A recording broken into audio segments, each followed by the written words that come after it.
Nous voilà au début de l'été et l'été arrive souvent un peu comme une respiration. Nous parlons de partir, de se déconnecter, de souffler et c'est vrai qu'on en a besoin en ce moment. Mais je me demande parfois si le véritable repos n'est pas un tout petit peu ailleurs, pas seulement dans le fait de s'arrêter, mais peut-être dans le fait de redevenir disponible. Disponible à ce qui nous entoure, disponible aux autres, disponible à nous-mêmes aussi, et disponible, pourquoi pas, encore plus à Dieu.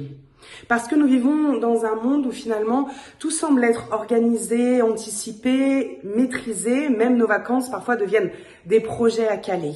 Nous changeons de lieu, mais nous gardons les mêmes rythmes intérieurs, les mêmes préoccupations, les mêmes habitudes. Or, dans l'Évangile, Jésus fait quelque chose assez étonnant et qui ne cesse de me surprendre. Il met des femmes et des hommes en mouvement, mais différemment. Il appelle, il envoie, il déplace. En un mot, il leur dit « va ».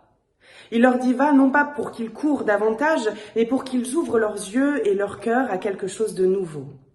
Peut-être est-ce aussi ça le sens spirituel de l'été, accepter de ne pas tout maîtriser, se laisser déplacer par une rencontre inattendue, par une conversation qui fait du bien, par un paysage qui nous remet à notre place aussi, par un silence retrouvé qui nous fait comprendre qu'on portait déjà beaucoup trop de choses.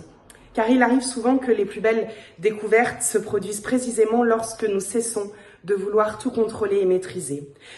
Au détour du chemin, d'une rencontre, d'un moment calme, nous découvrons finalement que Dieu nous rejoint précisément dans ces lieux où l'on a arrêté de vouloir maîtriser. Alors, où que vous soyez cet été, très loin ou très près, je vous souhaite simplement cela, de garder un cœur suffisamment ouvert pour vous laisser encore surprendre. Je vous souhaite un été qui soit rempli de plein de va intérieurs et qui nous permettent de choisir la vie.